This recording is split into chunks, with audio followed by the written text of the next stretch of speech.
বাংলাদেশের সাম্প্রতিক চালচিত্র, রাজনৈতিক হালচাল, সন্ত্রাস, দুর্নীতি, চাঁদাবাজ, অবৈধ সরকারের ক্ষমতা দখল এবং রাষ্ট্রযন্ত্রকে বিদেশিদের হাতে তুলে দেওয়ার যে চক্রান্তটি চলছে তা নিয়ে কিন্তু আপনারা সবাই ভীত সন্ত্রস্ত।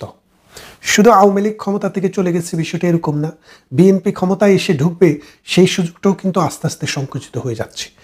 এর পাশাপাশি মৌলবাদী গোষ্ঠী, বাংলাদেশের স্বাধীনতা যারা চায়নি সেই গোষ্ঠী এবং যেই শক্তি মৌলবাদী চক্রের সাথে পৃথিবীর নানান দেশে যে মৌলবাদী গোষ্ঠী তাদের সাথে একাত্ম হয়ে রাষ্ট্রটাকে ভিন্ন পথে পরিচালিত করতে চায়, তারা কিন্তু এখন বগল দাবা করছে। এই অবস্থায় আন্তর্জাতিক অপরাধ ট্রাইব্যুনাল একটি জাজমেন্ট দিয়েছে। এই জাজমেন্টটি নিয়ে আজকে মূলত কথা। পৃথিবী কী ভাবছে, আপনি কী ভাবছেন, আমি কী ভাবছি, বাংলাদেশের আইন, বিধি এবং সংবিধান এই আইনটিকে কিভাবে দেখে, এই বিচারটিকে কিভাবে দেখে। আপনারা যদি দেখেন, এই বিচারটি হচ্ছে একটি দেশের ইন্টেরিয়র মিনিস্টার অর্থাৎ স্বরাষ্ট্রমন্ত্রী, একটি দেশের প্রধানমন্ত্রী এবং একটি দেশের পুলিশ প্রধান অর্থাৎ তিনজন খুব হাই প্রোফাইল মানুষের বিরুদ্ধে একটি মামলা।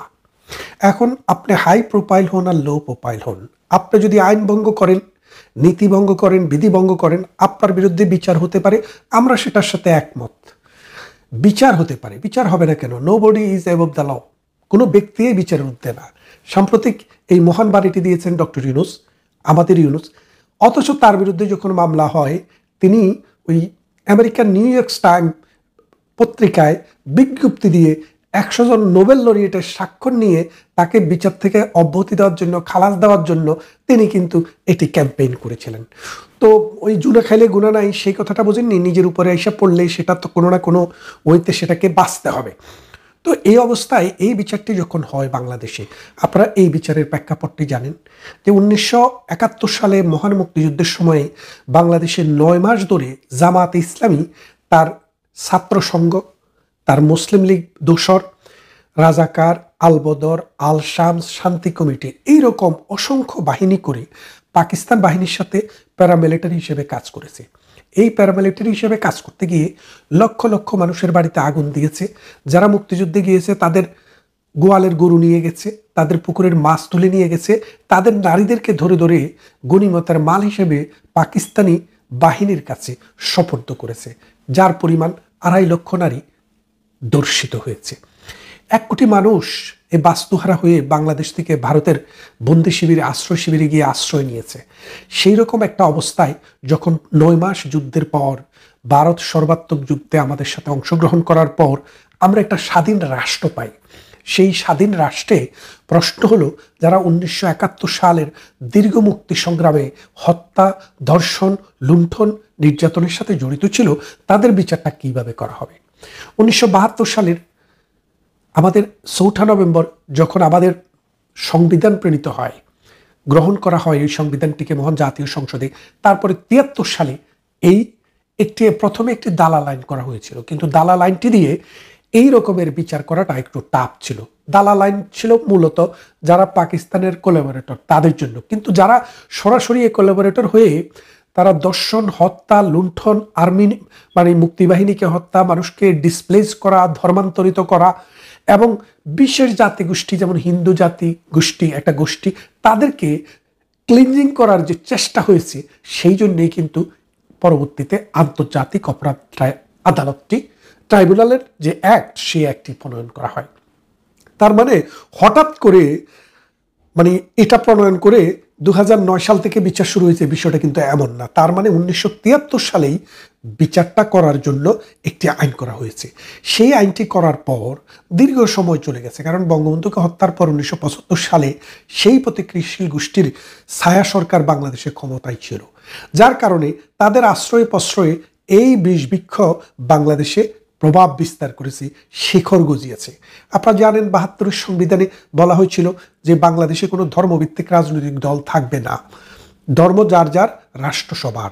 অসাম্প্রদায়িক চেতনার এই রাষ্ট্রে ধর্ম হবে প্রত্যেক মানুষের ব্যক্তির, আর রাষ্ট্র হবে সকল মানুষের সামষ্টিক।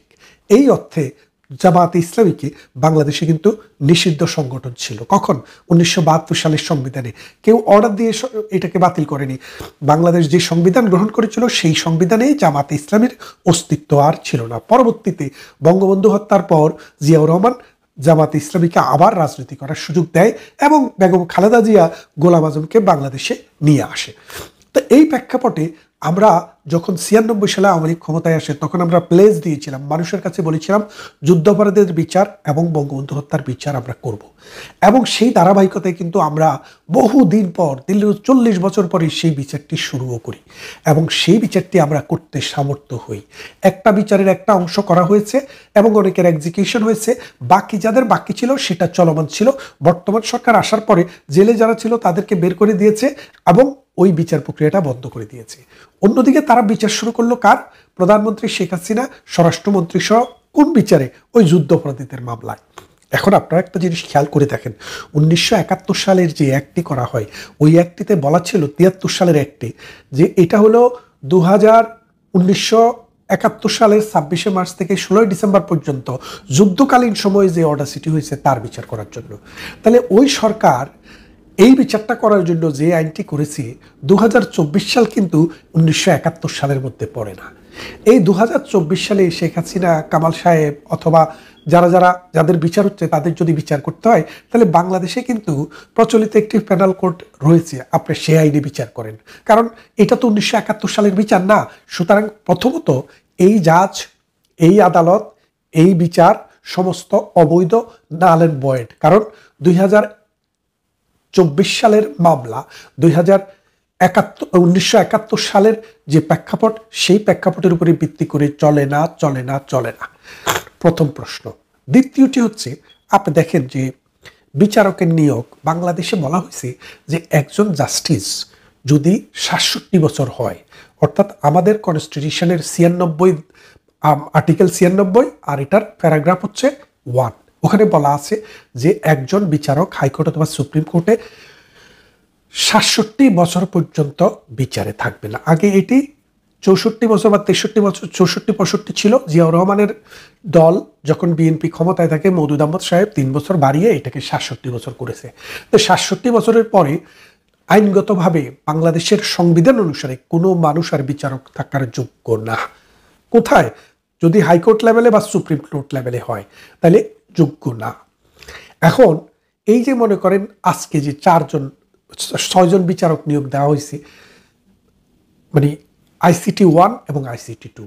ICT 2 এর যিনি চেয়ারম্যান তার নাম হচ্ছে নজরুল ইসলাম চৌধুরী। এই নজরুল ইসলাম সাহেব আজ থেকে 7 বছর আগে 67 বছর হওয়ার পরে সুপ্রিম কোর্টের বিচারক হিসেবে অবসরে গিয়েছেন, অর্থাৎ সুপ্রিম কোর্টের অ্যাপিলেট ডিভিশনের বিচারক হিসেবে অবসরে গিয়েছেন। তিনি এখন ICT 2 এর চেয়ারম্যান। এখন একটা জিনিস বোঝেন, আপনি হয় কনস্টিটিউশন বাতিল করতে হবে, নাহলে ওই প্যারাগ্রাফটি বাতিল করতে হবে। যদি এটা বাতিল করতে না পারেন তাহলে বাংলাদেশে সুপ্রিম কোর্টের এই বিচারক অবৈধ।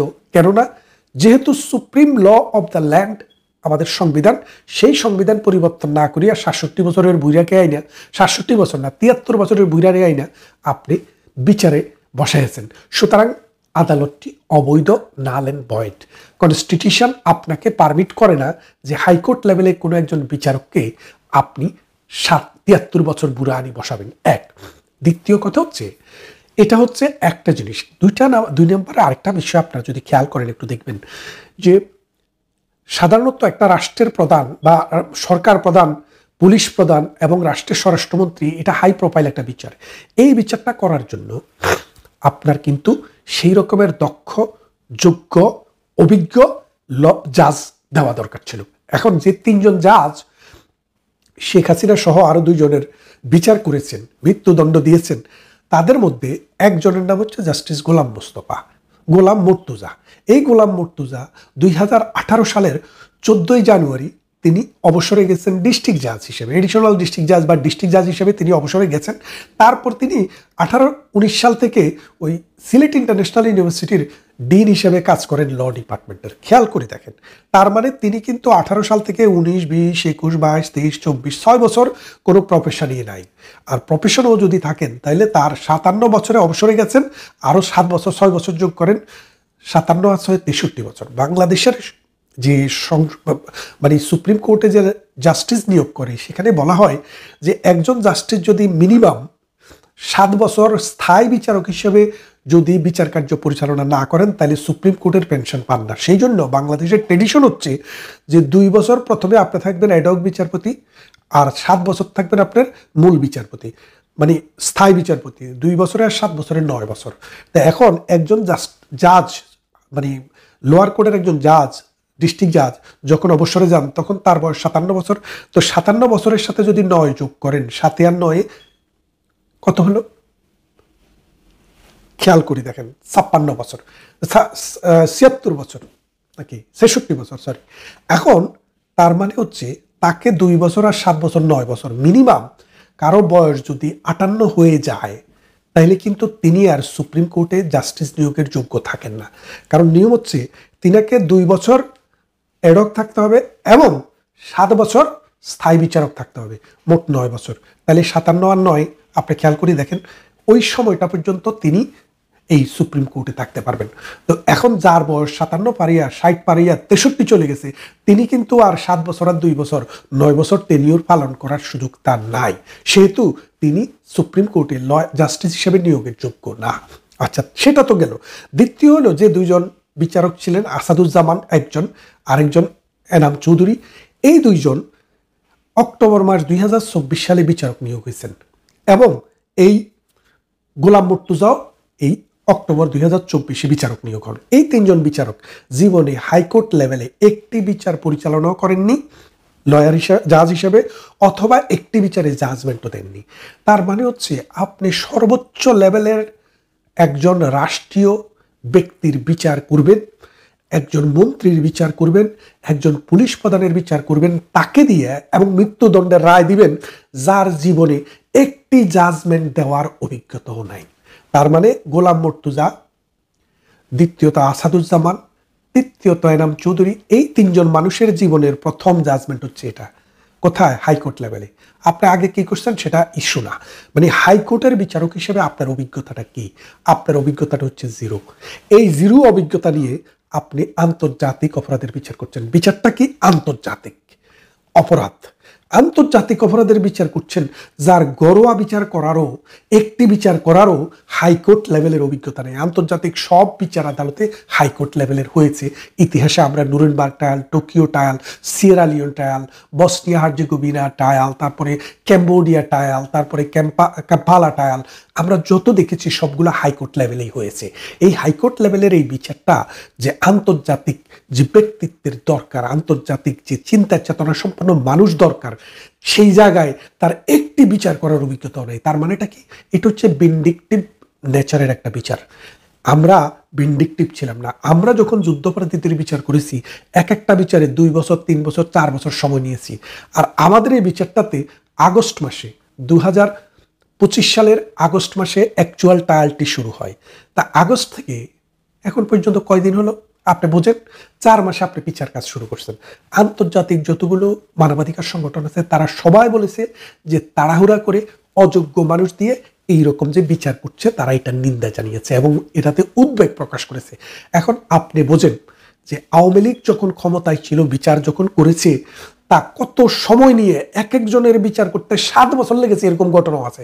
কিন্তু আর আপনি 70 দিনে বিচার শেষ করে ফেলছেন। এই যে নজিরবিহীন ঘটনা, এটা দ্বারা বাংলাদেশের মানুষ, বাংলাদেশের আপামর জনগণ এটা বুঝেছে যে এরা রাষ্ট্র পরিচালনা করতে আসেনি, এরা এসছে রাষ্ট্রকে ধর্ষণ করতে এবং এই রাষ্ট্র ব্যবস্থাকে ধ্বংস করে এখানে একটা তালেবানি রাষ্ট্র কায়েম করার একটা চিন্তা চলছে। এখন বুদ্ধিভিত্তিক মানুষ যারা, চিন্তা চেতনার মানুষ যারা, আপনারা চিন্তা করেন আপনার যে প্রজন্ম, আপনার যে সমাজ, আপনার যে রাষ্ট্র, এটা কোথায় যাচ্ছে?